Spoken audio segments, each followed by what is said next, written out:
This perp back with another video, and I got around to just watching VHS 85.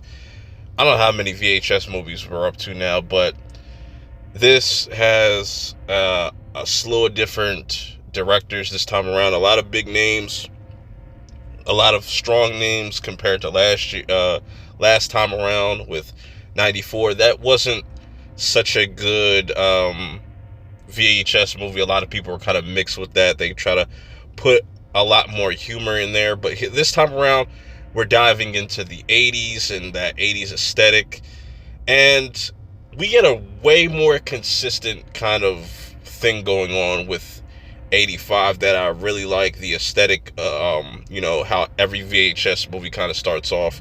It's always kind of weird, bizarre. You'll have, depending on the time period, with this being the 80s, you'll have like these like 80s kind of infomercial kind of feels to a lot of these segments. Some of these segments are really dope in how they kind of interconnect with one another with certain stories. The first one we get is this group of friends that go out into this lake, and while they're just enjoying their time, they end up getting sniped off, and then come to find out whoever dies on that lake comes back to life, and they are hell-bent on getting revenge on people that did this to them. And I really liked that whole story. That's probably my favorite. Then the next one we get is kind of just more Spanish based. It has subtitles and whatnot, where it's this like news crew, and then all of a sudden this whole studio just kind of collapses, and a group of people are trying to escape, but they just keep getting caught up in the building just falling, and they just keep going deeper and deeper down in the building until they find out that they pretty much awaken this ancient god. There's some really dope fan service though, so I'll give them that in that episode. Then we get a similar segment that has to do with like a god or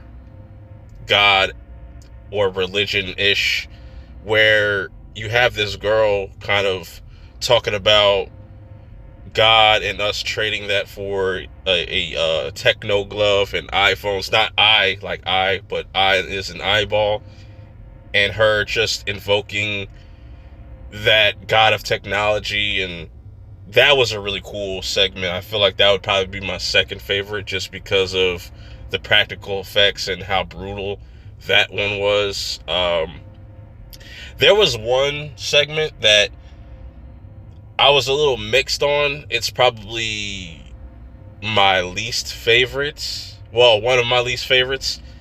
And it kind of reminded me of Brain Scan, because you have this person, this kid that's somewhat having these dreams, and they're actually like coming to life, and he's able to kill people. It was very bizarre.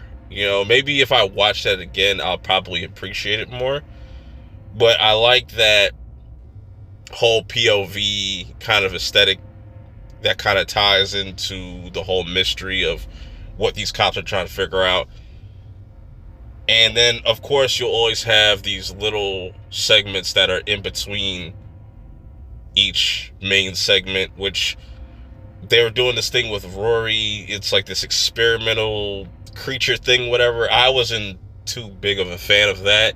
But overall, like I said, this was a strong installment. I think I like this more than 99 and 94 for sure. And just the way that they were able to do some of these effects and make it feel like you're watching something from the 80s is really dope. And I always liked the VHS movies.